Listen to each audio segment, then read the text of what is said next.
சில பேரை இப்படி சொல்றது உண்டு, அடுத்தவங்களை அனுசரித்து நடந்துக்க தெரியல, அவன் என்ன சார் மனுஷன் அப்படிம்பாங்க. சக மனிதர்களோட எப்படி பழகிறது அப்படின்னு தெரியாததுனாலேயே பல பேர் இன்னைக்கு சங்கடப்பட்டுக்கிட்டு இருக்கிறாங்க. வசதி வாய்ப்பெல்லாம் சரியா இருக்கும், ஆனால் வாழ்க்கை சரியா இருக்காது. இன்னொருத்தர்கிட்ட எப்படி பேசுறது பழகிறதுங்கிறது தெரியாததுனால தான் இந்த அவஸ்தை. சரி, இந்த அவஸ்தை இல்லாமல் வாழறது எப்படி? இதுக்கு அனுபவசாலிகள் சில வழிமுறைகளை சொல்றாங்க. அதெல்லாம் என்னென்னங்கிறத இப்போ தெரிஞ்சுக்குவோம்.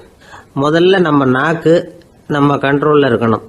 வார்த்தைகளை கொட்டி விட்டு அதுக்கப்புறம் அள்ள முடியாமல் கிடந்து கஷ்டப்படக்கூடாது. எப்படி பேசுகிறோங்கிறதும் முக்கியம், பேசுகிறப்ப எப்படி முகத்தை வச்சிருக்கிறோங்கிறதும் முக்கியம். அன்பாக பேசினாலும் நல்லா இருக்கும்.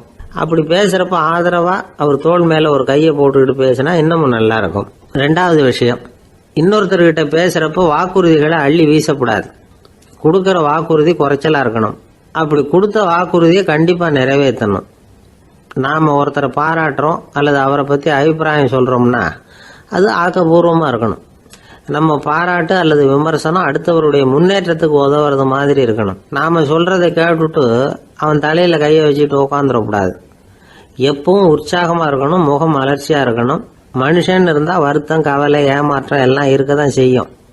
அதெல்லாம் மனசில் இருக்கட்டும். அந்த வருத்தமும் கவலையும் ஏமாற்றமும் சேர்ந்துக்கிட்டு நம்ம முகத்தில் இருக்கிற மலர்ச்சியை மூடி மறைக்கிறதுக்கு நாம் இடம் கொடுத்துடக்கூடாது. எந்த விஷயத்தை பற்றி யாருக்கிட்ட பேசினாலும் வெளிப்படையாக பேசணும், திறந்த மனசோட பேசணும். மூடி மறைச்சி முன்னு முழுங்கிக்கிட்டு இருக்கக்கூடாது. இன்னொருத்தர்கிட்ட பேசுகிறப்போ விவாதம் பண்ணுங்க, அது தப்பு இல்லை. ஆனால் வாதாடிக்கிட்டு இருக்கக்கூடாது. அதாவது என்ன சொல்கிறாங்கன்னா, டிஸ்கஸ் பண்ணலாம், ஆர்கியூ பண்ணக்கூடாதான். நம்மக்கிட்ட இருக்கிற நல்ல குணங்களை நாம் எடுத்து சொல்லிகிட்டு இருக்கக்கூடாது. அந்த நல்ல குணங்களே நம்மளை பற்றி எடுத்து சொல்லணும், அது மாதிரி நடந்துக்கணும். அதே மாதிரி அடுத்தவங்க கிட்ட உள்ள கெட்ட குணங்களை பற்றி அவசியம் இல்லாமல் நாம் பேச வேண்டியதில்லை. உங்களை பற்றி யாராவது தப்பாக பேசுகிறாங்களா, அப்படி அவங்க பேசுகிறதுல உண்மை இல்லையா அப்படின்னா அதை நீங்கள் பொருட்படுத்த வேண்டியதில்லை, விட்டுடலாம். அது தானாக போயிடும். ஒரு 4-5 பேரோட பேசிக்கிட்டு இருந்தீங்கன்னா எல்லாருக்கும் முக்கியத்துவம் கொடுங்க, யாரையும் அலட்சியப்படுத்தாதீங்க. தமாஷா பேசலாம், ஆனால் அவங்க தமாஷ் அடுத்தவங்களை கேலி பண்ணுறதா இருக்கக்கூடாது. நமக்கு கிடைக்க வேண்டியது கிடைக்கலையே அப்படிங்கிற தவிப்பு நம்மகிட்ட இருக்கக்கூடாது, அது தேவையில்லை. உங்கள் செயல்பாடுகள் தெளிவாக இருக்கட்டும், பாராட்டு தானாக அவங்கள தேடிட்டு வரும். இன்னொரு மனுஷனுடைய மனசில் கௌரவமான ஒரு இடத்த பிடிக்கணும்னா நாம் இந்த குணத்தையெல்லாம் நம்மகிட்ட வளர்த்துக்கணும். இதெல்லாம் அனுபவசாலிகள் சொல்லியிருக்கிற குறிப்புகள். இந்த குறிப்புகளை சரியாக புரிஞ்சுக்கணும், அது முக்கியம். தப்பாக புரிஞ்சுக்கிட்டா என்ன ஆகும் தெரியுமா? இதை கேளுங்க. ஒருத்தர் வந்தார், சார் அடுத்தவங்க தோள் மேலே கையை போட்டுக்கிட்டு அன்பாக பேசணும்னு சொன்னீங்க, அப்படிதான் பேசினேன். அவர் முதுக கூட தட்டி கொடுத்தேன், என் வேலை போயிட்டுது சார், வீட்டுக்கு அனுப்பிச்சிட்டாங்க அப்படின்னார். யாருக்கிட்ட அப்படி பேசுனீங்கன்னு கேட்டோம். என் முதலாளிகிட்ட சார் அப்படிங்கிறார் ரொம்ப சோகமா. ஒரு சின்ன பையன் வந்தான், அவனை பார்த்து ஒரு கேள்வி கேட்டோம். ஏன்ப்பா உங்கள் வீட்டில் அம்மா புத்திசாலியா அப்பா புத்திசாலியா அப்படின்னு. அவன் அலட்சியமாக நம்மளை பார்த்து சிரிக்கிறான். என்ன சார் இது, இந்த காலத்தில் இது கூட தெரியாமல் இருக்கிறீங்களே அப்படிங்கிறான். ஒரு சின்ன பையன் நம்மளை பார்த்து இப்படி கேட்டு விட்டானே அப்படின்னு நினைக்கிறப்போ நமக்கு ஒரு மாதிரி ஆகிடும். அதுக்கப்புறம்தான் இந்த தாத்தா பாட்டியெல்லாம் சொல்கிற ஒரு கதை ஞாபகத்துக்கு வந்தது. அது என்ன கதை தெரியுமா? ஒரு ஊரில் ஒரு அம்மாவும் பிள்ளையும் இருந்தாங்களாம். அந்த மகனுக்கு திடீர்னு தேசாந்திரம் போய் வரணும்னு ஆசை வந்துட்டுது. ஊராக போய் சுற்றி பார்க்கணுங்கிற ஆசை. அந்த அம்மாவுக்கு இது பிடிக்கல. மகனை பிரிஞ்சு இருக்கிறதுக்கு அவங்க மனசு இடம் கொடுக்கல. வேணாப்பான்னு சொல்லி பார்த்தாங்க, அவன் கேட்கல. திடீர்னு புறப்படவும் செஞ்சுட்டான். சரி, இனிமேல் அவனை தடுக்க முடியாதுன்னு முடிவு பண்ணிக்கிட்டாங்க அந்த அம்மா. இருந்தாலும் புத்திசாலித்தனமாக ஒரு யோசனை பண்ணாங்க. மகனை கிட்டத்தில் கூப்பிட்டாங்க, அவங்ககிட்ட சொன்னாங்க, இதை பாருப்பா, நீ தேசாந்திரம் போகிறதுன்னு தீர்மானம் பண்ணிவிட்ட, அதை நான் தடுக்கலை, போயிட்டு வந்துடும். ஆனால் போகிறதுக்கு முன்னாடி எனக்கு ஒரு வாக்குறுதி கொடுத்துட்டு போ அப்படின்னாங்க. போகிறப்போ ராத்திரியாக இருந்தாலும் பகலாக இருந்தாலும் சரி புளிய மரத்து நிழலில் தான் தங்கணும். திரும்பி வர்றப்போ இரவும் பகலும் நீ வேப்ப மரத்து நிழல்லே தங்கணும் அப்படின்னாங்க. சரி அப்படியே செய்கிறேன்னு சொல்லி வாக்குறுதி கொடுத்தான் பையன். புறப்பட்டு போனான். போகிற வழியில் புளிய மரத்து நிழல்லே தங்கினான், தூங்கினான். அப்படி போய்கிட்டே இருந்தான். 7வது நாள் அவன் உடம்பு சுகமில்லாமல் போயிட்டுது. ரொம்பவும் பலவீனமாயிட்டான். இனிமேல் நடக்க முடியாதுங்கிற நிலைமை வந்துட்டுது. யோசிச்சு பார்த்தான், சரி இதுக்கு மேலே போக வேண்டாம் அப்படின்னு முடிவு பண்ணிட்டு திரும்பி வர ஆரம்பிச்சுட்டான். திரும்பி வர்றப்போ வழியில் வேப்ப மரத்து நிழலையே தங்கி தங்கி வந்தான். நாளுக்கு நாள் உடம்பு சரியாக வந்துட்டுது. 7வது நாள் வீட்டுக்கு வந்து சேர்றான். உடம்பு பழையபடியே கலகலப்பாயிட்டுது. பூரண சுகம். தேசாந்திரம் போன பையன் திரும்பி வந்துட்டானே அப்படின்னு அந்த அம்மா ஆச்சரியப்படலை.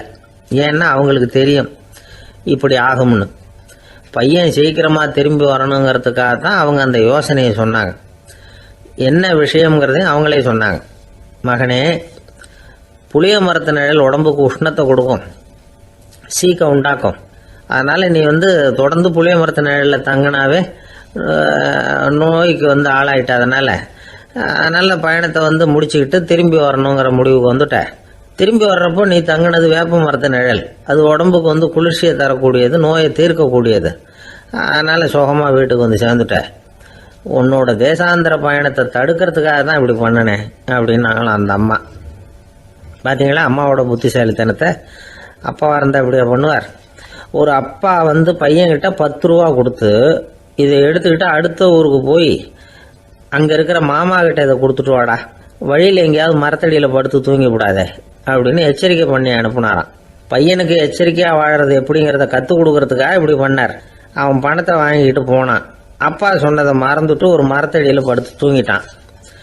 அவனுக்கு தெரியாமல் அவன் பின்னாடியே போன அப்பா அவன் கையில் இருந்த அந்த 10 ரூபாயை நைஸாக எடுத்துகிட்டு வந்துட்டார். அவன் பையில் தானே வச்சுருந்தான், அது தெரியாமல் எடுத்துகிட்டு வந்துட்டார். அவன் தூங்கிக்கிட்டு இருக்கான். எடுத்துகிட்டு ஒரு மறுபடியும் வீட்டுக்கு வந்துட்டார். பையன் முழிச்சுக்கிட்டு பையை தடவி பார்க்குறான், பணத்தை காணும்.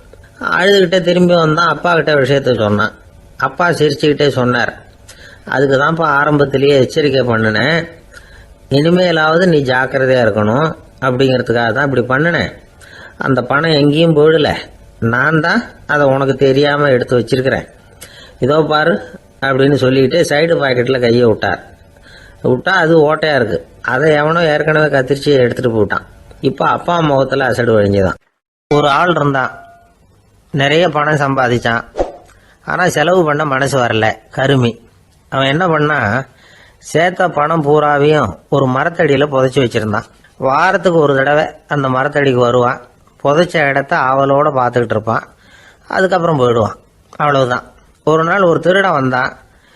இவன் புதைச்சி வச்சுருந்ததெல்லாம் எடுத்துகிட்டு போட்டான். இது தெரிஞ்சு போச்சு. அந்த கருமி புலம்ப ஆரம்பிச்சிட்டான். இவன் புலம்பலை கேட்டதும் அக்கம் பக்கத்தில் இருந்தவங்கெல்லாம் ஓடி வந்தாங்க. என்ன விஷயம்னு விசாரித்தாங்க. இவன் சொன்னான். ஒரு பெரியவர் கேட்டார், ஏப்பா வாரம் இந்த இடத்த பார்க்கறதாக சொன்னியே, எப்போவாவது இதில் இருக்கிற பணத்தை எடுத்து செலவு பண்ணியிருக்கியா அப்படின்னு கேட்டார். நான் அப்பப்போ அதை பார்க்கறது தான் வழக்கம், அதை தொட்டதே இல்லைன்னு அவன். சரி அப்படின்னா இப்போவும் நீ அதே மாதிரி வாரம் ஒரு தடவை இந்த இடத்த பார்த்துட்டு போகலாமே அப்படின்னாராம் அந்த பெரியவர். அதுவும் சரிதானே, எவ்வளவு காலமானாலும் அவன் அந்த பணத்தை எடுத்து செலவு பண்ண போகிறதில்ல. அப்படி இருக்கிறப்ப உள்ளே பணம் இருந்தாலும் ஒன்று தான், இல்லாமல் போனாலும் ஒன்று தான். இதிலிருந்து என்ன புரியுதுன்னா, ஒருத்தர்கிட்ட இருக்கிற பணத்தை கொண்டு அவர் பணக்காரரா ஏழையா அப்படின்னு முடிவு செய்கிறது சரியில்லை. அந்த செல்வத்தை அனுபவிக்கிற திறன், பயன்படுத்துகிற திறன், அதை வச்சு தான் அவர் ஏழையா பணக்காரரா அப்படிங்கிறத நிர்ணயம் பண்ணணும். அதுதான் சரி. செலவு பண்ண தெரியாதவன் சேகரம் பண்ணிகிட்டே இருக்கிறதுனால என்ன பிரயோஜனம்? தலைமுடியே இல்லாதவன் தாராளமாக சீப்புகளை வாங்கி சேகரம் பண்ணுறது மாதிரி தானே இது. சில சமயம் செலவு பண்ண நாம் தயாராக இருந்தால் கூட அந்த செல்வம் நமக்கு பயன்படுறதில்ல. அரேபியாவில் ஒரு நகை வியாபாரி விலை உயர்ந்த முத்துக்களை எல்லாம் அவர் வச்சு வியாபாரம் பண்ணிகிட்டு இருந்தார். அவர் ஒரு சமயம் ஒரு பாலைவனம் வழியாக போயிட்டு இருக்கிறார் ஒட்டகத்தில். அப்போ திடீர்னு கடுமையான புயல் வீச ஆரம்பிச்சுட்டுது. திசை தவறி இவர் எங்கேயோ வந்துட்டார். கூட வந்தவங்களையும் காணலை, எங்கே போனாங்களோ தெரியல. இவர் ரொம்ப பயந்து போய் அங்கேயும் எங்கேயுமா அலைஞ்சு தெரிகிறார். வழியே தெரியல. பசி கடுமையாயிட்டுது. ஒட்டகத்து முதுகில் ஒரு மூட்டை இருந்தது. அதை பிரித்து பார்த்தார். உள்ளே ஏதாவது இருக்கான்னு தேடி பார்க்குறார். அது வரைக்கும் கண்ணில் தட்டுப்படாத அபூர்வமான ஒரு பை கண்ணில் பட்டுது. ஆஹா, அதில் ஏதாவது சாப்பிட்றதுக்கு இருக்கும் அப்படின்னு நினச்சி ஆவலாக அதை பிரித்து பார்க்குறார். அந்த பையில் விலை உயர்ந்த முத்துக்கள் நிறைய இருந்துதான். அப்போ தான் அவர் நினச்சாராம், விலை உயர்ந்த முத்துக்கள் கூட சாப்பிட்றதுக்கு உணவாக முடியாது அப்படிங்கிறத புரிஞ்சுக்கிட்டாராம். எந்த நேரத்தில் எது நமக்கு தேவையோ அது நமக்கு தாராளமாக கிடைக்கணும். அப்படி அது கிடைக்கிறதுக்கு நம்மக்கிட்ட இருக்கிற செல்வம் பயன்படணும். அது நமக்கும் பயன்படலாம், நம்ம மூலமா அடுத்தவங்களுக்கும் பயன்படலாம். அதுதான் செல்வத்தின் பயன். ஒரு மரத்தடியில் ஒருத்தன் உட்காந்து அழுதுகிட்டு இருந்தான். அந்த பக்கமா வந்த இன்னொருத்தன் ஏப்பா அழுதுகிட்டு இருக்கிறேன்னு கேட்டான். இந்த இடத்துல தான் பூமிக்கு அடியில் பணம் இருக்குது, புதைச்ச இடம் தெரியல, அதான் அழறேன் அப்படின்னா. நல்லா ஞாபகப்படுத்தி பாரு, எந்த இடத்துல புதைச்ச அப்படின்னு கேட்டான் இவன். அது எப்படி எனக்கு தெரியும், புதைச்சி வச்சிருக்கிறவன் நான் இல்லையே, எங்க எழுத்து வீட்டுக்காரன் அப்படின்னானா இவன். ஒரு பல்கலைக்கழகம், அங்க ஒரு இலக்கிய பேராசிரியர், அவர் பாடம் நடத்திக்கிட்டு இருந்தார். ராபர்ட் பிரவுனிங் எழுதிய கவிதைகளை பத்தி சொல்லிட்டு இருக்கிறார். மாணவர்களும் ரொம்ப அக்கறையா அதை கேட்டுக்கிட்டு இருக்கிறாங்க. ஒரு குறிப்பிட்ட கவிதையை பத்தி சொல்லும் பொழுது அந்த பேராசிரியருக்கே ஒரு சந்தேகம். அதாவது அந்த கவிதையின் சரியான அர்த்தம் என்னங்கிறதுல சந்தேகம். பேராசிரியர் யோசனை பண்ணார். அந்த கவிதையை முழுசா புரிஞ்சுக்க முடியல. அதனால மாணவர்களை பார்த்து சொன்னார், மாணவர்களே, ஒரு நாள் பொறுத்துங்க, இந்த கவிதையை எழுதின கவிஞர் எங்க வீட்டுக்கு பக்கத்துல தான் இருக்கிறார். இன்னைக்கு சாயந்தரம் நான் அவரை நேரிலேயே போய் பார்க்கறேன். பார்த்து இதுக்கு என்னங்க அர்த்தம்னு கேட்டுட்டு வந்துடுறேன். அதுக்கப்புறம் உங்ககிட்ட சொல்றேன் அப்படின்னாராம். அன்னைக்கு சாயந்தரமே அந்த பேராசிரியர் கவிஞரை தேடிட்டு போயிட்டார். கவிஞர் அவங்க வீட்டுல அவர் பாட்டு உட்காந்துருந்தாராம். இவர் போய் அவர் முன்னாடி உட்கார்ந்தார். அப்புறம் கேட்டார், ஐயா, அந்த கவிதையின் முழு பொருள் என்னன்னு தெரிஞ்சுட்டு போறதுக்காக வந்திருக்கிறேன் அப்படின்னாராம். எந்த கவிதை அப்படின்னாராம் அவரு. இவர் அந்த கவிதையை சொல்லியிருக்கார். கவிஞர் கொஞ்சம் யோசனை பண்ணிவிட்டு அப்புறம் சொன்னாராம், பேராசிரியரே, நீங்க கொஞ்சம் தாமதமா வந்துட்டீங்கன்னாராம். இவருக்கு ஒன்றும் புரியல. நீங்க என்ன சொல்றீங்க, நான் தாமதமா வந்துட்டேன்னா? நீங்க தான் உயிரோடு இருக்கிறீங்களே, அப்படி இருக்கும்பொழுது நான் தாமதமா வந்துட்டேன்னா அது எப்படி அப்படின்னு இவர் குழம்பி இருக்கிறார். இப்ப கவிஞர் சொன்னாராம், ஐயா, நான் உயிரோட இருக்கிறேனா இல்லையாங்கிறது முக்கியம் இல்லை. நான் அந்த கவிதை வரிகளை எழுதினப்போ 2 பேருக்கு அதோட அர்த்தம் தெரிஞ்சிருந்தது. இப்போ ஒரே ஒருத்தருக்கு தான் அதோட அர்த்தம் தெரியும் அப்படின்னாராம். பேராசிரியர் யோசனை பண்ணியிருக்கார். அப்படின்னா அந்த ஒருத்தர் கவிஞர் ராபர்ட் பிரவுனிங்கை தவிர வேற யாரா இருக்க முடியும்? இவர் தான் அப்படிங்கிறத அவர் மனசுல நினைச்சுக்கிட்டார். அதனால சொன்னார், ஐயா, நான் தாமதமா வரல, அந்த கவிதையின் பொருள் என்ன அது சொல்லுங்கன்னார். பேராசிரியரே, நான் சொல்றது உங்களுக்கு புரியலன்னு நினைக்கிறேன். நான் இந்த வரிகளை எழுதினப்போ 2 பேருக்கு அதோட அர்த்தம் தெரிஞ்சிருந்தது. அந்த 2 பேர் யாருன்னா, ஒருத்தர் ராபர்ட் பிரவுனிங், அதாவது நான், இன்னொருத்தர் கடவுள். இப்போ அது கடவுளுக்கு மட்டும்தான் தெரியும். நானே இதை பத்தி பல தடவை யோசனை பண்ணி பார்த்தேன். இது ரொம்ப அழகானது, ஆனாலும் ரொம்ப வழுக்கலானது. அதை பிடிச்சிட்டோம்னு நினைச்சிட்டு இருக்கும் பொழுதே காத்து மாதிரி அது உங்ககிட்ட இருந்து ஓடி போயிடுது. எனக்கு ரொம்பவும் வருத்தமா தான் இருக்குது. நிச்சயமா நான் தான் இந்த வரிகளை எழுதியிருக்கிறேன். அதுல அர்த்தம் இருக்குங்கிறது எனக்கு தெரியும், அதை நான் உணர்றேன். ஆனா நீங்க என்ன மன்னிக்கணும், எனக்கே கூட அதை என்னால விளக்க முடியல. அப்படி இருக்கும் பொழுது உங்களுக்கு எப்படி அதை நான் விளக்க முடியும் அப்படின்னாரா அந்த கவிஞர். அனுபவிக்கப்படக்கூடிய எல்லாமே விளக்கப்படக்கூடிய ஒன்றல்ல, விளக்கப்படும் எல்லாமே அனுபவிக்கப்படக்கூடிய ஒன்றல்ல அப்படிங்கிறது ஞானிகளுடைய கருத்து. அதுக்காக தான் அந்த சம்பவம். வாழ்க்கையில் நீங்கள் தொடர்ந்து ஆய்வு செய்து கொண்டே இருக்கக்கூடிய விளக்கங்களை ஒருபோதும் அடைய முடியாத பரிமாணங்கள் இருக்கிறதுனால தான் அது அலுப்பு தட்டாமல் இருக்குது. உங்களால் நிறைய அனுபவிக்க முடியும், இருந்தாலும் நீங்கள் அனுபவித்து அறிந்த விஷயங்கள் கூட வார்த்தைகளால் விளக்கப்பட முடிவதில்லை அப்படிங்கிறது பெரியோர் சிந்தனை. இதெல்லாம் ஒரு பக்கம் இருக்கட்டும். நமக்கு தெரிஞ்ச பேராசிரியர் ஒருத்தர் 1 மணி நேரம் ரொம்ப விவரமா வகுப்பு எடுத்தார். கடைசியா சொன்னார், மாணவர்களே, ரொம்பவும் எளிமையா விளக்கமா எல்லா விவரமும் சொல்லியிருக்கிறேன். அதனால இதுல உங்களுக்கு சந்தேகம் வர்றதுக்கு வாய்ப்பே இல்லை. இருந்தாலும் கேட்க வேண்டிய கடமை கேட்கிறேன். இது வரைக்கும் நடத்தினதுல யாருக்காவது ஏதாவது சந்தேகம் உண்டா அப்படின்னு கேட்டாராம். எனக்கு ஒரே ஒரு சந்தேகம் தான் சார் அப்படின்னு எழுந்திரிச்சு நிக்கிறான் ஒருத்தன். என்னன்னு கேட்டாராம். இது வரைக்கும் நீங்க என்ன பாடம் சார் நடத்துனீங்க அப்படின்னானா அவன். பந்திக்கு முந்தர ஆசாமிகள் நம்மள பல பேர் உண்டு.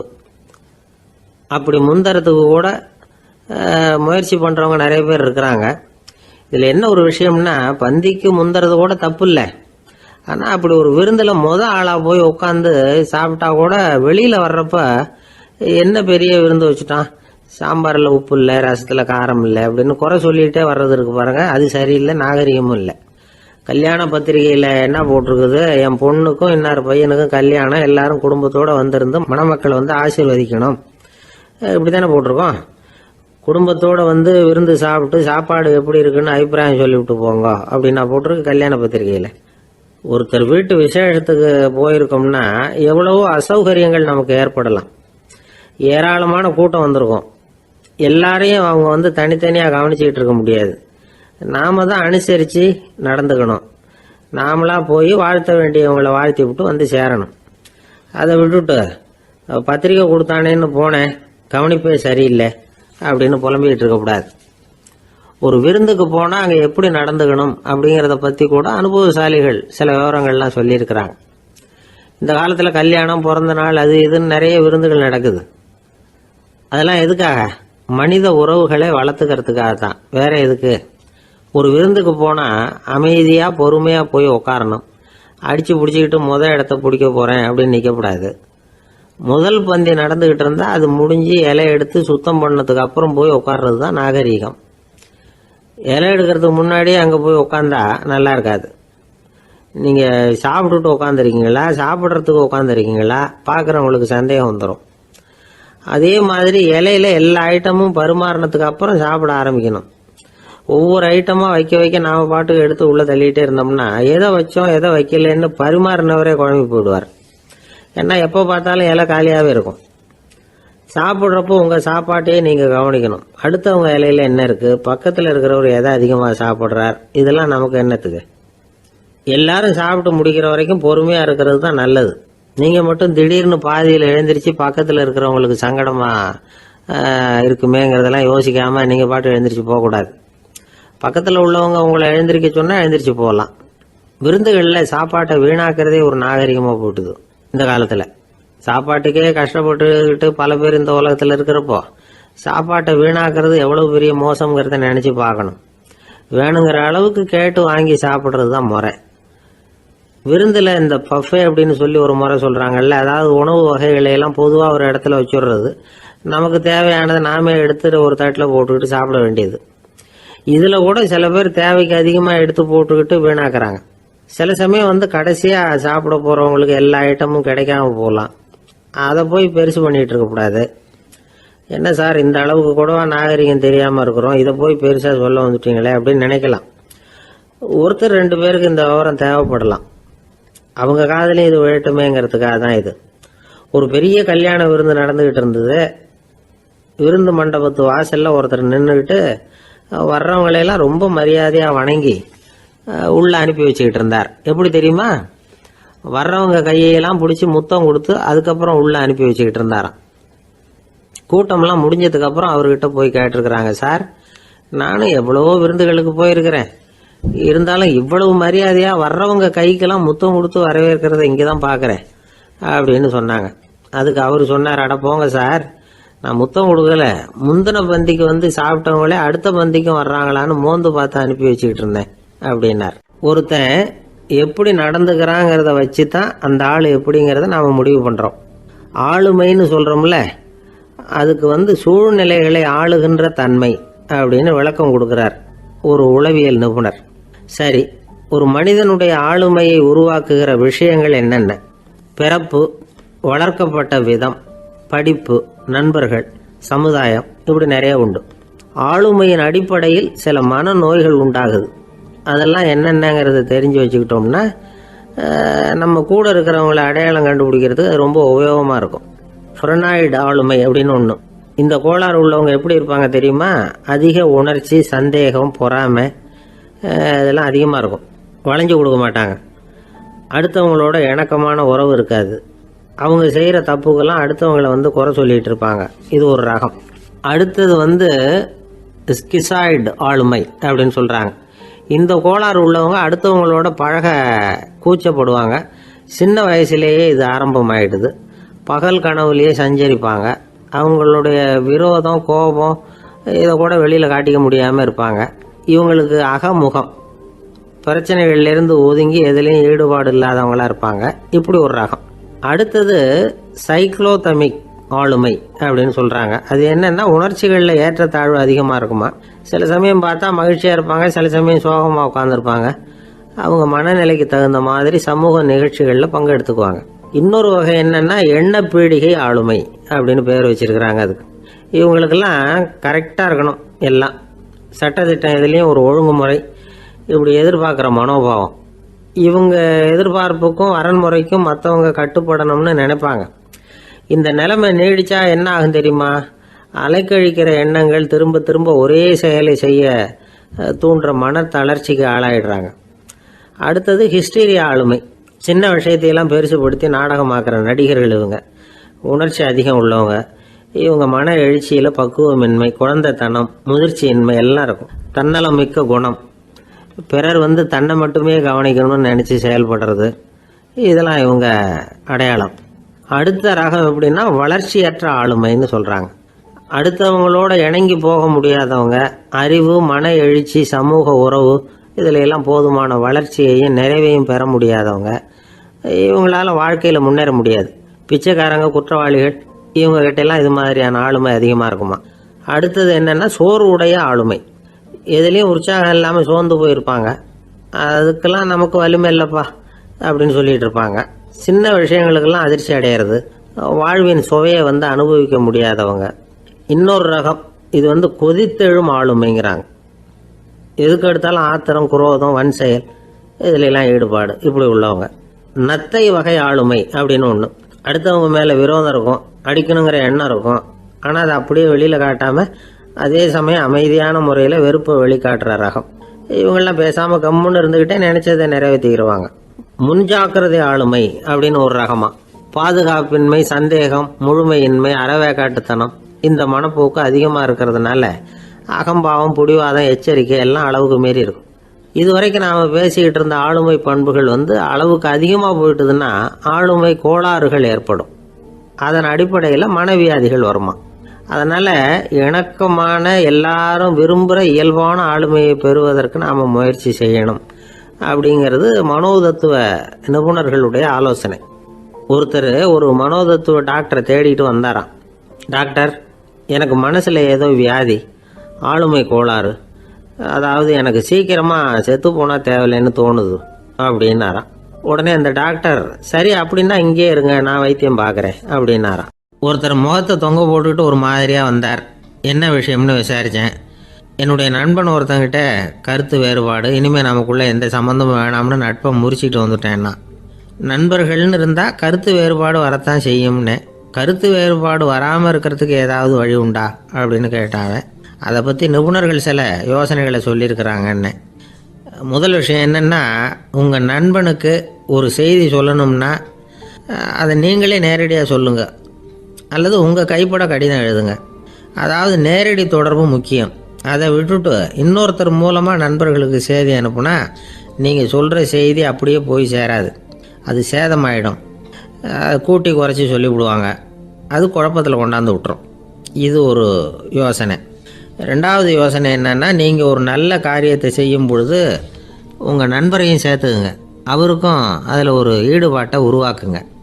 மூணாவது யோசனை, நம்ம பக்கத்தில் இருக்கிற நண்பர் மகிழ்ச்சி அடைகிற மாதிரி ஏதாவது செய்யணும். சின்ன சின்ன செயல்களாக இருந்தாலும் பரவாயில்ல, அவர் நமக்கு எதுவும் செய்யலையே, நாம் எதுக்கு செய்யணும் அப்படின்னு நினச்சிக்கிட்டு இருக்கக்கூடாது. நாலாவது யோசனை என்னென்னா, உங்களுக்கு ஒரு பிரச்சனையா அல்லது உங்கள் நண்பருக்கு ஒரு பிரச்சனையா, எதுவாக இருந்தாலும் 2 பேரும் சேர்ந்து உட்காந்து ஆலோசனை பண்ணுங்கள். நம்ம யோசனையும் கேட்கப்படுதே அப்படிங்கிற நினைப்பே அவருக்கு ஒரு மன நிறைவை உண்டாக்குமா. 5வது யோசனை, உங்கள் நண்பர் ஏதோ ஒரு காரியத்தை செய்கிறார், நீங்கள் உடனே அவசரப்பட்டு நீ செய்கிறது தப்புன்னு தீர்ப்பு சொல்லக்கூடாது.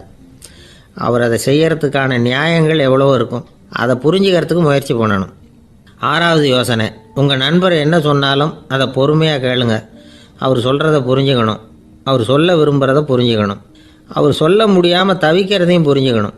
இப்படி 3 விதமாகவும் அவரை புரிஞ்சுக்கிட்டு அதுக்கு தகுந்த மாதிரி செயல்படணும். 7வது யோசனை என்னென்னா, உங்கள் நண்பர் உங்ககிட்ட ஏதோ ஒரு கருத்தை சொல்கிறார், அது உங்களுக்கு பிடிக்கல, அதுக்காக உடனே நீ சொல்கிறது சரியில்லை, நான் ஒத்துக்க மாட்டேன் அப்படின்லாம் மறுத்துக்கிட்டு இருக்கக்கூடாது. அவர் சொல்கிறத கேட்கணும், பொறுமையாக சிந்திக்கணும், அதுக்கப்புறம் பதில் சொல்லணும். இப்படிலாம் நடந்துக்கிட்டால் நண்பர்களுக்குள்ள கருத்து வேறுபாடு வர்றதுக்கு வாய்ப்பே இருக்காது அப்படின்னு வல்லுநர்கள் தொகுத்து சொல்லியிருக்கிறாங்க இந்த யோசனைகளை. எனக்கு தெரிஞ்ச சில நண்பர்கள் உண்டு, அவங்களுக்குள்ளேயும் கருத்து வேறுபாடுகள் வராமல் இருக்கிறதுக்கு சில நுட்பங்களை கையாளுறது உண்டு.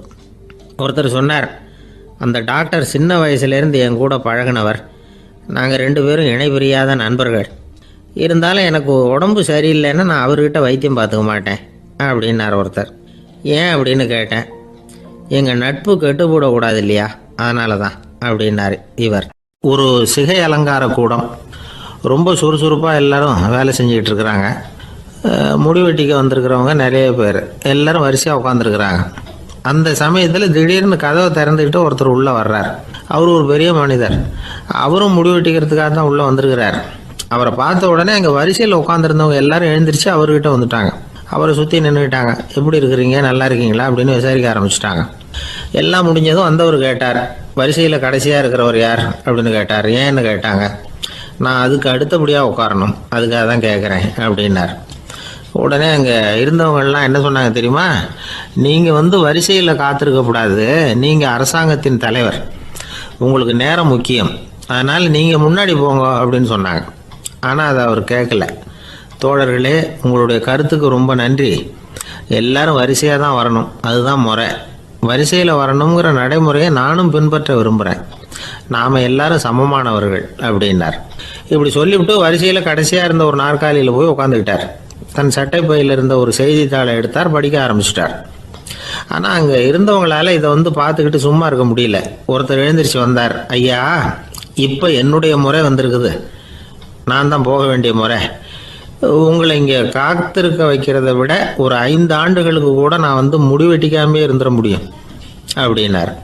அவர் மறுபடியும் சொன்னார், ஐயா, நீங்கள் வரிசை முறையை தாண்டி போக விருப்பப்படல, சரி, ஆனால் என்னுடைய முறையை மாற்றி கொடுக்கறதுக்கு எனக்கு முழு உரிமை இருக்குது. இதுக்கு பதிலாக உங்களுடைய கடைசி இடத்த நான் எடுத்துக்கிறேன், இதை நீங்கள் மறுக்க முடியாதுன்னார். அங்கே இருந்த மற்றவங்களும் இதை ஒரு மனசாக வற்புறுத்த ஆரம்பிச்சிட்டாங்க. அந்த பெரிய மனிதர் பார்த்தார், சரின்னு கடைசியாக ஒத்துக்கிட்டார். அவர் யார் தெரியுமா? அவர் தான் மாவீரர் லெனின். ரஷ்யாவில் கிரெம்ளின் சிகை அலங்கார கூடத்தில் தான் இது நடந்தது. எல்லாரும் இந்நாட்டு மன்னர்கள்னு வாயளவில் பேசுகிறதுல என்ன பிரயோஜனம்? நாம் எல்லாரும் சமங்கிறத நடைமுறையில் கடைபிடிச்சி காட்டினவங்க கொஞ்சம் பேர் தான். அவங்களில் ஒருத்தர் தான் லெனின். வரிசையில் நின்று வர்றதுங்கிறது ஒரு சிறந்த பண்பு, உயர்ந்த பண்பு. இன்றைக்கி பல இடங்களில் அது நமக்கு தேவைப்படுது. ஒரு ரேஷன் கடைவாசல், கடை திறக்கிறதுக்கு முன்னாடியே எல்லாரும் வரிசையில் நின்றுட்டாங்க. கடைசியாக வந்த ஒருத்தர் கியூவில் முன்னாடி போகிறதுக்கு முயற்சி பண்ணுறார். ஏற்கனவே நின்றுட்டு இருக்கிறவங்க அவரை முன்னாடி போகிறதுக்கு விட மாட்டேங்கிறாங்க. கடைசியாக போய் நில்லையா அப்படின்னு எல்லாரும் கத்துறாங்க. அதான் அவர் காதில் வாங்கலை, முண்டி அடிச்சுக்கிட்டு முன்னாடி போகிறதுக்கே முயற்சி பண்ணிகிட்டு இருக்கிறார். எல்லாரும் சேர்ந்து அவரை வலுக்கட்டாயமாக இழுத்து கொண்டாந்து பின்னாடி கொண்டு போய் நிறுத்திவிட்டு சொன்னாங்க, இதை பாருப்பா, நாங்கள் இருக்கிற வரைக்கும் நீங்கள் முன்னாடி போய் எதையும் வாங்க முடியாது, தெரிஞ்சுக்கோ அப்படின்னாங்க. இப்போ அந்த ஆள் சொன்னாராம், நான் இங்கே பின்னாடி நிற்கிற வரைக்கும் நீங்களும் எதுவும் வாங்க முடியாது அப்படின்னாராம். ஏன்னு கேட்டிருக்கிறாங்க. நான் தான் அந்த கடையை திறக்க வேண்டிய ஆள் அப்படின்னா. ஒருத்தர் ஒரு தவறு செஞ்சு விடுறாருன்னு வச்சுக்கோங்க, உடனே நீ செஞ்சது தவறு அப்படின்னு சொல்கிறது ஒரு வகை. அதுக்கு பதிலாக எது சரின்னு அவர் புரிந்து கொள்ள உதவி செய்கிறது இன்னொரு வகை. இந்த 2வது வகை இருக்குது பாருங்கள், நிர்வாக இயலில் இது ரொம்ப முக்கியம். அலுவலகத்தில் வேலை பார்க்குற ஒருத்தர் முக்கியமாக தெரிஞ்சுக்க வேண்டியது என்ன தெரியுமா? சக ஊழியர்கள்கிட்ட எப்படி பழகணும், மேலதிகாரிகள்கிட்ட எப்படி பழகணும், தனக்கு கீழே வேலை செய்கிறவங்கக்கிட்ட எப்படி பழகணும், வாடிக்கையாளர்கள்கிட்ட எப்படி பழகணும், இவங்க எல்லார்கிட்டையும் செம்மையான உறவை ஏற்படுத்திக்கிறது எப்படி. இதையெல்லாம் சொல்லிக் கொடுக்குற பாடம் தான் இன்டர் பர்சனல் ஸ்கில், திறமையான உறவு அப்படிங்கிறது. எந்த வேலையில் இருந்தாலும் சரி, இந்த உறவுகளை வளர்க்கும் திறன் உள்ளவங்க சீக்கிரம் முன்னுக்கு வந்துடுறாங்க. மற்றவங்க கிட்ட உறவை பலப்படுத்திக்கிறது எப்படி அப்படின்னு தெரிஞ்சுக்கிட்டோம்னா எந்த ஒரு தடையையும் சுலபமாக தாண்டி செய்கிற தொழிலில் முன்னுக்கு வந்துடலாம். ஹார்வர்டு பல்கலைக்கழகத்தில் ஒரு கணக்கெடுப்பு பண்ணி பார்த்தாங்களாம். பார்க்குற வேலையில் எது மாதிரி குணாதிசயம் உள்ளவங்க வேகமாக முன்னுக்கு வர்றாங்க அப்படின்னு தெரிஞ்சுக்கிறதுக்காக இந்த கணக்கெடுப்பு. வெவ்வேறு துறையில் வேகமாக முன்னுக்கு வந்திருக்கிற பல பேரை சந்தித்து இந்த சர்வேயை நடத்தியிருக்கிறாங்க. அவங்க கண்டுபிடிச்சி சொல்லியிருக்கிற உண்மை என்ன தெரியுமா? ஒருத்தர் ஒரு வேலையில் இருந்தால் அது சம்பந்தப்பட்ட சப்ஜெக்ட் பற்றிய அறிவு 35% இருந்தால் போதுமா. ஆனால் உறவுகளை வளர்க்கக்கூடிய திறன், இன்டர் பர்சனல் ஸ்கில்லு 65% வேணும். இப்படி உள்ளவங்க சீக்கிரம் முன்னுக்கு வந்துவிடுறாங்களாம். அதனால் ஒருத்தருக்கு வேலை சரியாக புரியலைன்னா கூட விவரமாக மற்றவங்கக்கிட்ட பழகிறது எப்படின்னு புரிஞ்சால் போதும், அவர் முன்னுக்கு வந்துடலாம். அலுவலகங்களில் மட்டும் இல்லை, எல்லா இடங்கள்லையும் இது ரொம்ப முக்கியம். வீட்டுக்குள்ளேயும் இது ரொம்ப முக்கியம், வீட்டுக்கு வெளியேயும் இது முக்கியம். அடுத்தவங்க கிட்ட பழகிறது எப்படிங்கிறத தெரிஞ்சிக்காதவன் வாழ்க்கையில் முன்னேற முடியாது. இன்றைக்கி ஆயுதங்களால் காயப்படுத்தி கொள்ளுகிறவர்களை விட வார்த்தைகளால் காயப்படுத்தி கொள்ளுகிறவர்கள் தான் அதிகம். பெரியவங்க என்ன சொல்கிறாங்க தெரியுமா? நீங்கள் இந்த பூமியில் பிறந்ததன் அர்த்தம் பூர்த்தி ஆகணும்னா அடுத்தவங்களுக்கு உதவி பண்ணுங்க. அடுத்தவங்களுக்கு உதவி செய்ய முடியாவிட்டால் கூட பரவாயில்லை, ஆனால் யாரையும் புண்படுத்தி விடாதீங்க அப்படின்னு சொல்கிறாங்க. எனக்கு தெரிஞ்ச ஒருத்தர் ஒரு அலுவலகத்தில் வேலை பார்க்குறார். அவர் சொல்லுவார், எனக்கு இந்த இன்டர்பர்சனல் ஸ்கில் ரொம்ப அதிகம் சார். சக ஊழியர்கள்கிட்ட ரொம்ப சுமூகமாக நடந்துக்குவேன். என் கூட வேலை பார்க்குற ஒருத்தருக்கு ஏதாவது ஒரு கஷ்டம்னா அந்த சமயத்தில் அவர் செய்ய வேண்டிய வேலையை நான் செஞ்சுருவேன் சார் அப்படிம்பார். நான் அவர்கிட்ட சமீபத்தில் அப்படி ஏதாவது செஞ்சுருக்கீங்களா அப்படின்னு கேட்டேன். செஞ்சுருக்கேன் சார். போன வாரம் புதன்கிழமை ஆஃபீஸில் என் பக்கத்து சீட்டுக்காரருக்கு வயிற்று வலி. உடனே நான் மெடிக்கல் லீவ் போட்டுவிட்டு எங்கள் வீட்டுக்கு போயிட்டேன் சார் அப்படின்னார். ஒரு சீன தேசத்து அரசர் இருந்தார். அவருக்கு வயசாயிட்டுது. அவருக்கு அடுத்தபடியாக அவருடைய புள்ள பட்டத்துக்கு வரணும், ஆட்சி பொறுப்பை ஏற்றுக்கணும். ஒரு நல்ல தலைவனுக்கு இருக்க வேண்டிய பண்புகள்லாம் தன்னுடைய மகனுக்கு இருக்கணும்னு விரும்பினார் அந்த அரசர். அதனால் இளவரசனை பக்கத்தில் இருந்த ஒரு குரு கிட்ட அனுப்புனார். இளவரசன் அவர்கிட்ட போய் சேர்ந்தான். அந்த குரு என்ன பண்ணார் தெரியுமா? இவனை பார்த்து சொன்னார், இதை பாருப்பா, நீ என்ன பண்ணுற, இப்போவே பக்கத்தில் இருக்கிற காட்டுக்கு போ, நடு காட்டில் போய் ஒரு இடத்துல உட்காந்துக்கோ. அங்கே என்னென்ன சத்தம்லாம் உன் காதில் விழுதுன்னு கவனித்து கேளு. உன் காதில் விழுந்த ஓசைகள் என்னென்னங்கிறத என்கிட்ட வந்து சொல்லு, அதுதான் எனக்கு தெரியணும், உனக்கு வேலையும் அதுதான் அப்படின்னு சொல்லி அனுப்பி வச்சுட்டார். இளவரசன் காட்டுக்கு போனான். குரு சொன்னபடியே ஒரு இடத்துல உட்காந்து கவனித்து கேட்டான். அதுக்கப்புறம் குருக்கிட்ட திரும்பி வந்தான். என்னென்ன சத்தம்லாம் கேட்ட அப்படின்னு கேட்டார் குரு. குருவே, காட்டில் நான் பறவைகள் சத்தம்லாம் கேட்டேன், மிருகங்களின் ஓசையையும் கேட்டேன், இதை தவிர இடி மின்னல் மழை இதுகளோட சத்தத்தையும் கேட்டேன் அப்படின்னா.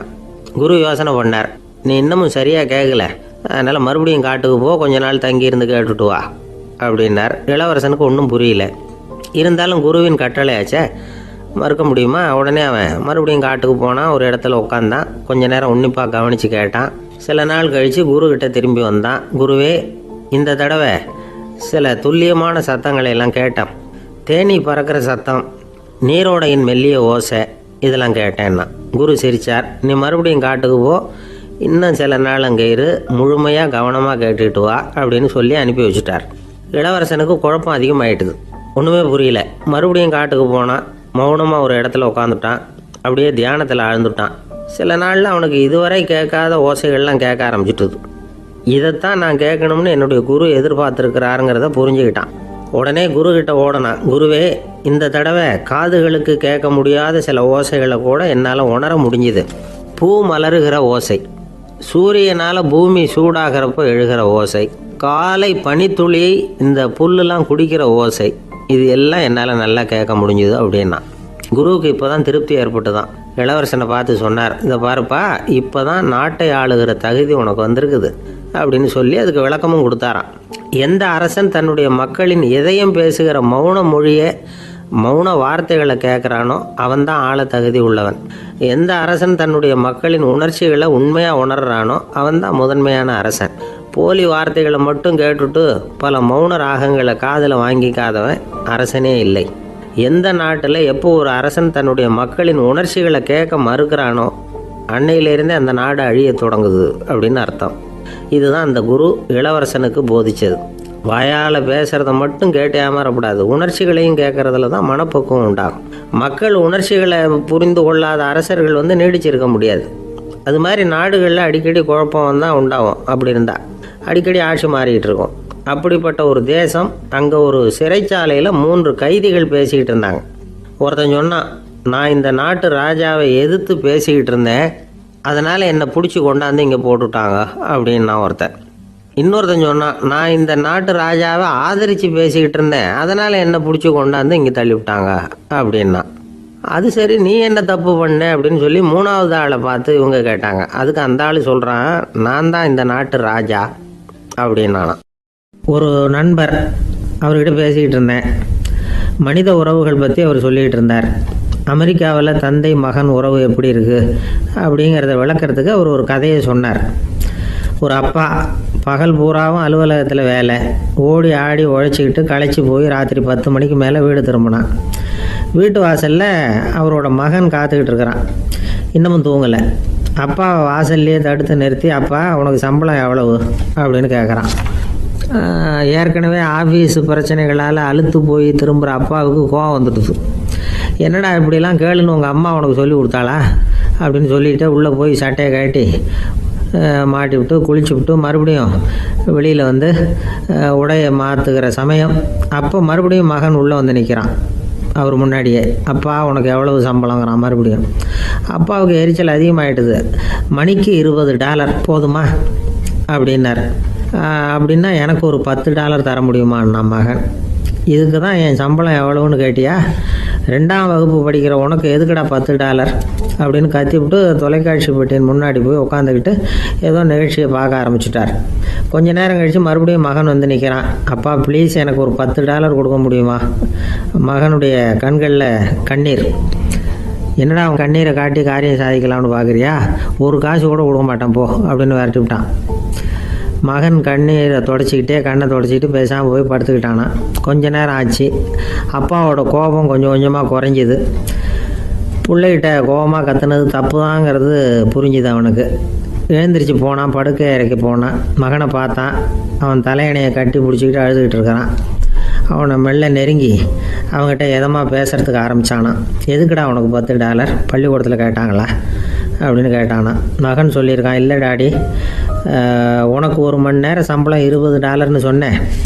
நீ ஏற்கனவே எனக்கு கொடுத்த பாக்கெட் மணி $10 என்கிட்ட இருக்குது. இப்போ நீ இன்னொரு $10 கொடுத்தீங்கன்னா அதையும் சேர்த்து $20 ஆகிடும். அந்த $20 நான் உனக்கு கொடுத்துருவேன். அப்படி கொடுத்தா நீ என் கூட 1 மணி நேரம் செலவழிப்ப இல்லையா? அதுக்காக தான் $10 கேட்டேன் அப்படின்னு சொன்னானான். அந்த அப்பா கண்ணு கலங்கி போச்சான். ஆதரவோடு தன்னுடைய மகனை கட்டி பிடிச்சி அழ ஆரம்பிச்சிட்டாராம். இதுதான் நண்பர் சொன்ன கதை. அமெரிக்கா மட்டும் இல்லை, உலகம் பூராவும் இன்றைக்கி மனித உறவுகள் இப்படி தான் மாறிட்டுருக்கு. பெரியவர்கள் அறிவுரை என்ன தெரியுமா? உங்கள் குழந்தைகளிடமிருந்து குழந்தை பருவத்தை பிரித்து விடாதீர்கள் அப்படிங்கிறது தான். அதாவது இன்றைய குழந்தைகள் தங்கள் பிருந்தாவனத்தை இழந்து விடுகிறார்கள் அப்படிங்கிறது அவங்களுடைய கருத்து. இந்த நிலைக்கு நாம் காரணமாக இருந்துடக்கூடாது. குழந்தைகளோட விளையாடுவோம், குடும்பத்தோடு உறவாடுவோம் அப்படிங்கிறது தான் நம்முடைய நோக்கமாக இருக்கணும். இன்றைய உறவு முறைக்கு இன்னொரு உதாரணம் சொல்லுவாங்க. ஒருத்தர் வந்தாராம். அவர் பக்கத்தில் ஒரு சின்ன பையன். நாம் அவரை விசாரிக்கிறோம், யார் இந்த பையன் அப்படின்னா அவர் சொல்கிறார், இவன் எனக்கு தூரத்து உறவு அப்படின்னாராம். இந்த தூரத்து உறவுன்னா எப்படின்னு இருக்கான். இதுக்கு அவன் சொல்லியிருக்கிறான், இவன் எங்கள் அப்பாவுக்கு 8வது புள்ளை அப்படின்னானான். கணவன் மனைவி அன்பாக இருக்கணும், ஒருத்தர் நல்லா புரிஞ்சுக்கணும், விட்டு கொடுக்குற மனப்பான்மை வேணும். அதுதான் ஒரு நல்ல குடும்பம். இன்றைக்கி பல குடும்பங்களில் அர்த்தமில்லாத சண்டைகள் தான் அதிகம்.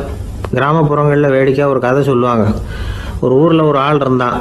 வேலை வெட்டி இல்லாமல் சும்மாவே இருந்தான். அவனுக்கு கல்யாணம் பண்ணி வச்சாங்களாம். மனைவி வந்து சேர்ந்தா.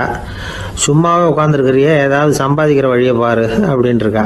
அதுக்கு தான் யோசனை பண்ணிகிட்டு இருக்கிறேன், ஒரு அருமையான ஐடியா அப்படின்னானா. என்ன அது சொல்லு அப்படின்ட்டுருக்கா. அவ ஒரு ஆட்டுக்குட்டி வாங்க போகிறேன்ருக்கான். அதை வாங்கி என்ன பண்ண போகிறேன்னா, அந்த குட்டி வளரும், பெருசாகும், அதுக்கப்புறம் அது நிறைய குட்டி போடும் அப்படின்ட்டுருக்கான். சரி, அப்புறம் என்ன, அதையெல்லாம் சந்தையில் கொண்டுட்டு போய் விற்றுவிட்டு அந்த காசுக்கு ஒரு எருவு மாடு வாங்கலாம். சரி, அது எதுக்கு? எருவு மாடு நிறைய பால் கொடுக்கும், அதை கொண்டுகிட்டு போய் பால் பண்ணையில் கொடுப்பேன், அல்லது நானே விற்றுருவேன், கை நிறைய காசு கிடைக்கும். அதுக்கப்புறம் ஒரு பசுமாடு வாங்குவேன், பாலையும் விற்கலாம், நாமளும் காய் போட்டு சாப்பிட்லாம், இப்படிலாம் சொல்லியிருக்கான். அப்போ அந்த பொண்ணு சொல்லிச்சான், அடுத்த தெருவில் இருக்கிற எங்கள் அம்மா வீட்டுக்கும் கொஞ்சம் பால் கொடுத்து அனுப்பலாம் அப்படின்ட்டுருக்கான் அந்த பொண்ணு. இந்த இடத்துல கணவனுக்கு கோவம் வந்துட்டுது. அது எப்படி உங்கள் அம்மா வீட்டுக்கு எதுக்கு கொடுக்கணும், அதெல்லாம் முடியாதுன்றிருக்கான். இந்த இடத்துல சண்டை ஆரம்பமாயிட்டுது. கொஞ்ச நேரத்தில் 2 பேரும் சத்தம் போட ஆரம்பிச்சிட்டாங்க. கடுமையான சண்டை நடக்கிறத பக்கத்து வீட்டுக்காரன் காதில் வாங்கினான். அவன் ஓடியாந்தான். அவனுக்கு தெரியும், வாங்காத மாட்டுக்காக இப்படி சண்டை போட்டுக்கிட்டு இருக்கிறாங்கங்கிறது அவனுக்கு புரியும். அவன் ஓடி வந்து சொன்னான், ஏண்டா உன்னோட பசுமாட்டை ஒழுங்காக கட்டி போடக்கூடாதான்ருக்கான். என்னடா சொல்கிறேன்னா, இவன் உன் மாடு என் தோட்டத்தில் வந்து மேய்ஞ்சுட்டுது, பயிரெலாம் நாசமாயிட்டுது, 10,000 ரூபா அளவுக்கு சேதம், அதை வாங்கிட்டு போகிறதுக்கு தான் வந்தேன், குடுறா 10,000 நானா. இவன் அரண்டு போயிட்டான். அப்புறம் சொன்னா, டே நான் இன்னும் மாடே வாங்கலையே, அதுக்குள்ளே அது வந்து எப்படிடா உன் தோட்டத்தில் மேயும், என்னடா வளர்றேன்ருக்கான். நீ தாண்டா இப்போ உளறிக்கிட்டு இருக்க, மாடே வாங்கலை, அதுக்குள்ளே எப்படிடா வந்து உன்னுடைய மனைவி அவங்க அம்மா வீட்டுக்கு பால் கொடுத்து அனுப்ப முடியும் அப்படின்னு அவன் கேட்டானா. நம்மளால இப்போ தான் புத்தி வந்துதான். அர்த்தமே இல்லாத சண்டை போட்டுக்கிட்டு இருக்கிறோம் அப்படிங்கிறத அவன் புரிஞ்சுக்கிட்டானான். இது நம்ம முன்னோர்கள் சொல்லியிருக்கிற ஒரு கதை. சண்டையில் தான் அர்த்தம் இல்லையே தவிர கதையில் அர்த்தம் உண்டு. அதாவது இல்லாத விஷயங்களுக்காக சண்டை போட்டுக்கிட்டு இல்லறத்தை வீணாக்கிக்கிட்டு இருக்கிற மனிதர்கள் இன்றைக்கு நிறைய பேர் இருக்கிறாங்க. ஒருத்தன் தன்னுடைய மனைவியை பற்றி மாமனார்கிட்ட புகார் சொன்னானா. மாமா, உங்கள் பொண்ணு அர்த்தமில்லாத சண்டை போடுறா, எதுக்கு எடுத்தாலும் எடுத்தெறிஞ்சு பேசுகிறா அப்படின்ட்டுருக்கான். நீ எப்படி மாப்பிள்ளை அதை சமாளிக்கிற அப்படின்னு கேட்டிருக்காரு அவர். அவள் எடுத்தெறியறது என் மேலே படாமல் ஒதுங்கி நின்றுக்கிறேன் அப்படின்னு நானா இவன். ஒரு பெரியவர்கிட்ட பேசிக்கிட்டு இருந்தேன். அவர் என்கிட்ட ஒரு கேள்வி கேட்டார். திருடர்கள் எத்தனை வகை தெரியுமா உனக்கு அப்படின்னார். இதுதான் அவர் கேட்ட கேள்வி. எதுக்காக என்ன பார்த்து அந்த கேள்வி கேட்டார் தெரியல. இருந்தாலும் நான் அவருக்கு பதில் சொன்னேன். திருடர்களில் எத்தனையோ வகை உண்டுங்க. கார் திருடன், சைக்கிள் திருடன், முகமூடி திருடன், எப்படி சொல்லிகிட்டே போகலாம். இருந்தாலும் என்னுடைய சிற்றறிவுக்கு எட்டின வரையில் திருடர்களை 2 வகையாக பிரிக்கலாம் அப்படின்னு நினைக்கிறேன். ஒன்று ராத்திரியில் திருடுற திருடன், இன்னொருத்தன் பகலில் திருடுற திருடன். அதாவது பகல் திருடன், ராத்திரி திருடன் அப்படின்னு பெரியவர் சிரித்தார். என்ன சிரிக்கிறீங்களே, என்ன கள்வர்கள் 4 வகை அப்படின்னு ஆரம்பித்தார். எப்படின்னு கேட்டேன்.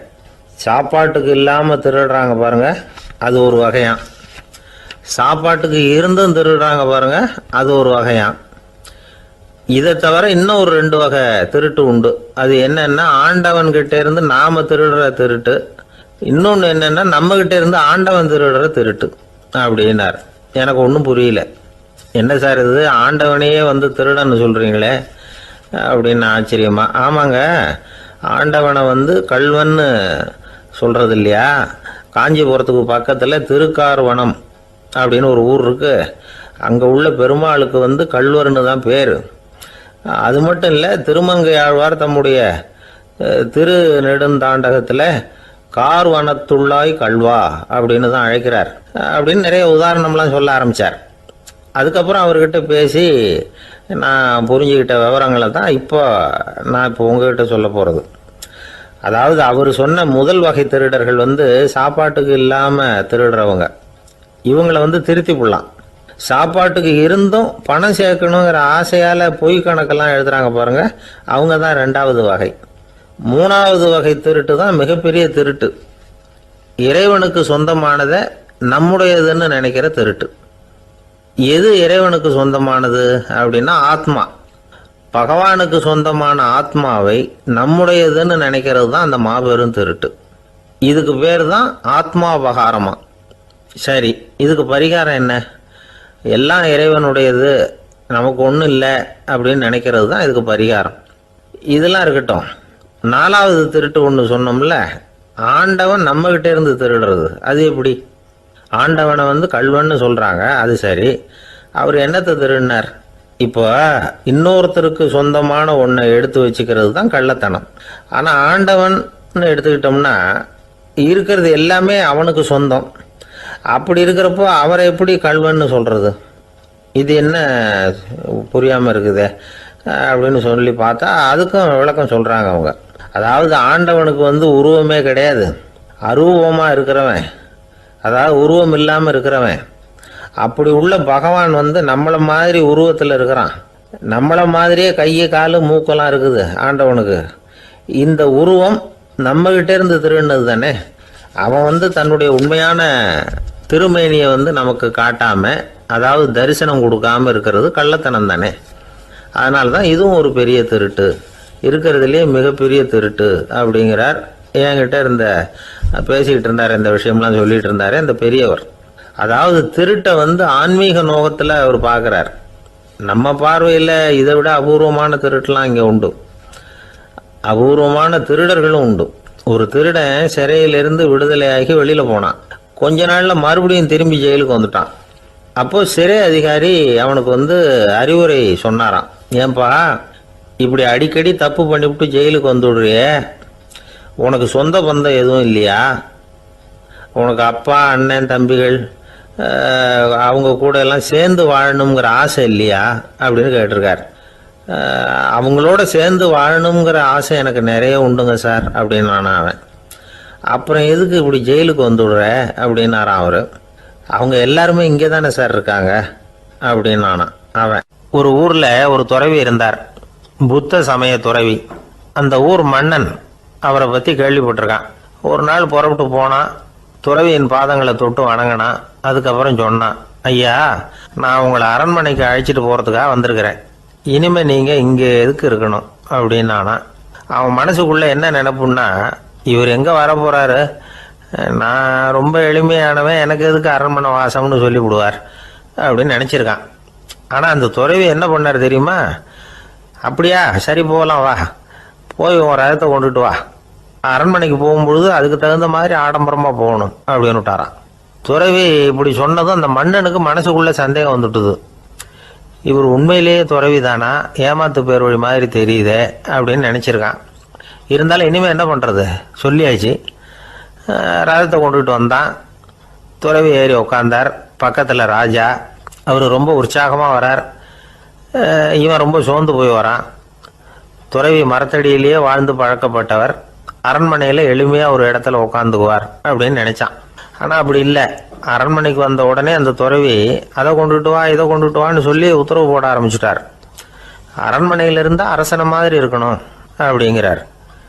ராத்திரி பூரா சௌரியமாக தூங்கினார். பகலில் அரண்மனை தோட்டத்தில் உலாவ வேண்டியது, நீச்சல் குளத்தில் குளிக்க வேண்டியது, இப்படியே பொழுது போக்கிட்டு இருக்கிறார்.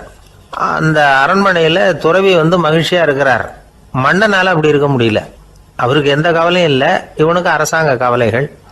துறவி அப்படி இருக்கிறத இவனால் தாங்கிக்க முடியல. ஒரு நாள் அவர்கிட்டே போய், நான் உங்ககிட்ட கொஞ்சம் பேசணும்னு துறவி பார்த்தார். நான் இந்த அரண்மனைக்கு வரும்பொழுதே நீ என்னமோ என்கிட்ட கேட்கணும்னு நினைச்ச, ஏன் காலதாமதம்? நீ அனாவசியமாக உன்னையே தொந்தரவு பண்ணிட்டு இருக்கிற, நீ கவலையாக இருக்கேங்கிறது எனக்கு புரியுது. நான் மரத்தடியில் இருந்தப்போ கூட என்னை அடிக்கடி சந்திச்சுக்கிட்டு இருப்பேன், ஏதாவது விளக்கம் கேட்கறது உண்டு.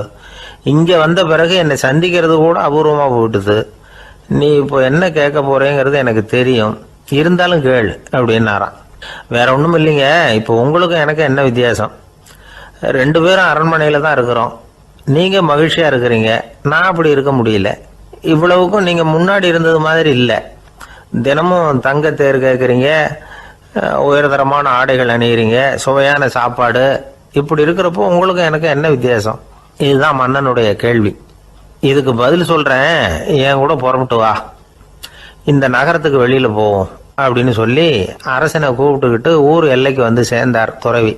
அங்கே போய் சொன்னார், இதை பாருப்பா, இந்த இடத்த தான் தேடிக்கிட்டு இருந்தேன். இனிமே நான் திரும்பி வரப்போறதில்ல. நீ என்னோட வர்றியா, திரும்பி போறியா அப்படின்னார். நான் எப்படிங்க உங்க கூட வர முடியும்? என்னுடைய நாடு, என்னுடைய சொத்துக்கள், மனைவி, மக்கள் எல்லாத்தையும் விட்டுட்டு எப்படிங்க வர்றதுன்னா. இப்போ அந்த துறவி சொன்னார், இப்போ வித்தியாசத்தை தெரிஞ்சுக்கிட்டியா? நான் அரண்மனையில் இருந்தேன், எல்லா வித பொருள்களும் உடையவனா இருந்தேன், ஆனால் எதையும் சொந்தம் கொண்டாடுறவனா இருக்கல. ஆனால் நீ அப்படி இல்லை, எல்லாத்தையும் சொந்தம் கொண்டாடிக்கிட்டு இருக்கிற. இதுதான் நமக்குள்ள வித்தியாசம் அப்படின்னு சொன்னார். அரண்மனை ஆடைகளை அப்படியே களைஞ்சார், அரசங்கிட்ட கொடுத்தார்.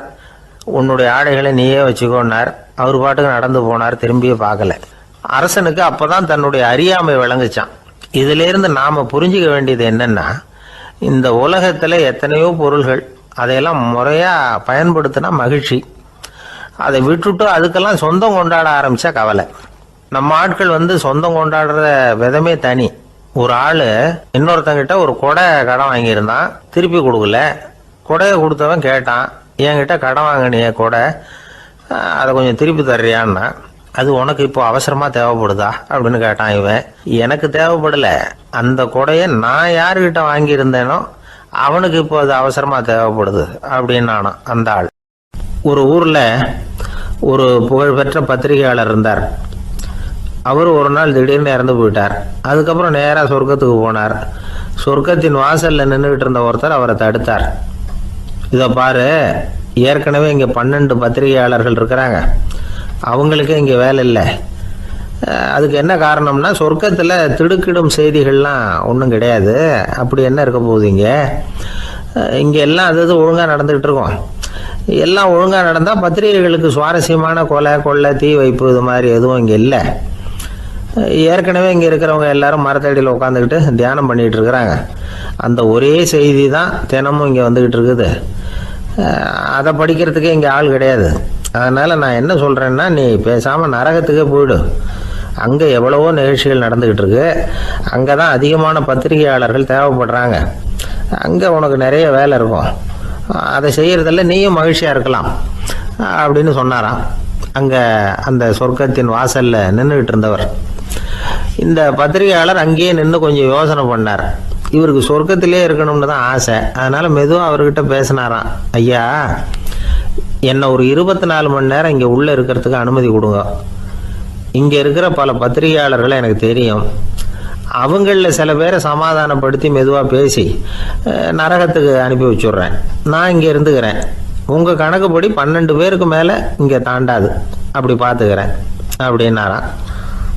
அவரும் யோசனை பண்ணி பார்த்துட்டு, சரி அப்படியே உனக்கு அனுமதி கொடுக்குறேன். ஆனால் ஒரு விஷயம், 24 மணி நேரம் தான் அனுமதி, அதுக்குள்ளே எல்லாம் நடக்கணும் அப்படின்ட்டுருக்கார். சரின்னு சொல்லிவிட்டு இந்த பத்திரிகையாளர் உள்ளே போனார். யோசனை பண்ணார். திட்டம் போட்டு ஒரு பொருளையை கிளப்பி விட்டார். சக பத்திரிகையாளர்கள் எல்லாம் கூப்பிட்டு சொன்னாராம், இந்த பாருங்க, நரகத்தில் ஒரு பெரிய தினசரி பேப்பரை கொண்டுகிட்டு வர்றதுக்காக திட்டம் போட்டுக்கிட்டு இருக்காங்க. அதுக்கு பல அதிகாரிகள் தேவைப்படுறாங்க. நிறைய சம்பளம் கிடைக்கும். யார் யாரெல்லாம் நரகத்துக்கு போக ஆசைப்படுறாங்களோ அவங்கெல்லாம் போகலாம் அப்படின்னு ஒரு பொருளையை கிளப்பி விட்டார். 24 மணி நேரம் கழித்து வாசல் பக்கம் போனார். அங்கே இருந்தவர்கிட்ட எத்தனை பேர் வெளியேறினாங்கன்னு விசாரிச்சாராம். அப்போ அவர் இவரை, நீ வெளியே போகக்கூடாது, முதல்ல உள்ளே தான் இருக்கணும் அப்படின்னு தடுத்தாராம். அப்புறம் சொன்னாராம், நீ சொன்ன செய்தியை கேட்டதும் இங்கே இருந்த எல்லா பத்திரிகையாளர்களுமே நரகத்துக்கு போயிட்டாங்கப்பா, உள்ளே யாருமே இல்லை, அதனால் நீ உள்ளே இருக்கலாம் அப்படின்னாராம். இதை கேட்டதும் இந்த பத்திரிகையாளரே குழம்பி போயிட்டார். ஒருவேளை உண்மையிலேயே நரகத்தில் புதுசாக பத்திரிகை ஏதாவது ஆரம்பிக்க போகிறாங்களோ அப்படின்னு அவரே நினைக்க ஆரம்பிச்சிட்டாராம். அப்புறம் சொன்னாராம், ஐயா என்னை விட்டுருங்க, நான் நரகத்துக்கே போயிடுறேன், அங்கே ஏதோ விசேஷம் இருக்கணும் அப்படின்னாராம். இல்லைன்னா இத்தனை பேரும் ஒட்டு மொத்தமாக அங்கே போகிறதுக்கு சான்ஸே இல்லை, என்னை தடுக்காதீங்கன்னு கெஞ்ச ஆரம்பிச்சிட்டாராம். மற்றவங்க நம்பணுங்கிறதுக்காக ஒரு பொருளையை கிளப்பி விட்டார். கடைசியில் தானே அந்த பொருளைக்கு ஆளாயிட்டார். அதாவது பிறரை ஏமாற்றிய அவரது மனம் கடைசியில் அவரையே ஏமாற்ற ஆரம்பிச்சுட்டு பாருங்க. நீங்கள் இப்படி அடுத்தவங்களை ஏமாத்துறதுக்கு உங்கள் மனசை பழக்கப்படுத்துறீங்க, ஆனால் கடைசியில் அதனால் நீங்களே ஏமாற்றப்படுகிறீர்கள் அப்படிங்கிறது பெரியவர்களுடைய புத்திமதி. அதனால் உங்கள் மனசுக்கிட்ட ரொம்ப எச்சரிக்கையாக இருங்கோ அப்படிங்கிறாங்க. நம்ம ஆளுங்க அங்கே போய் என்ன சொல்லுவாங்கன்னா, இந்த பாரு அங்கே போகாத இங்கே போகாதேன்னு பயமுறுத்துறது உண்டு. சில பேர் அங்கே பேய் இருக்குது, பிசாசு இருக்குது அப்படின்னு பொருளையை கிளப்பி விடுறது உண்டு. இருட்டு நேரம் காட்டு வழியாக ஒருத்தன் போய்கிட்டு இருக்கிறான். அங்கே பேய் பிசாசு நடமாட்டம் இருக்கிறதாக வதந்தி. இவன் பயந்துக்கிட்டே வேகமாக போகிறான். காடு முடிஞ்சு மெயின் ரோட்டுக்கு வந்து சேர்ந்தான். அப்பாடா, ஒரு பஸ்ஸு நின்றுக்கிட்டு இருக்கு தனியாக. இருட்டில் லேசாக தெரிஞ்சுது. ஓடி போய் ஏறி உள்ளே உட்காந்துக்கிட்டான். பயந்துக்கிட்டே போனவன் அப்புறம் தான் தெரியுது உள்ளே யாருமே இல்லை, டிரைவரும் இல்லை, கண்டக்டரும் இல்லை, வேற யாரும் இல்லை. இவனுக்கு பேய் பயம் அதிகமாக போட்டுது. ஏன்னா நடு ராத்திரி. இந்த நேரம் பார்த்து அந்த பஸ்ஸு தானே நகர ஆரம்பிச்சுதான். இவனுக்கு இன்னும் பயம் அதிகமாக போட்டுது. ஏன்னா டிரைவர் சீட்டு காலியாக இருக்குது, பஸ்ஸு நகருது. இவன் உடம்பு பூரா நடுங்க ஆரம்பிச்சுட்டுது. வீல்னு கத்தலாமான்னு பார்த்தான். அந்த நேரம் பார்த்து அவன் தோளில் ஒரு கை விழுந்துதான். திடுக்கிட்டு திரும்பி பார்த்துருக்குறான். அங்கே டிரைவர் நிற்கிறார். அவர் சொன்னாராம், ஏன்பா ஏற்கனவே பஸ்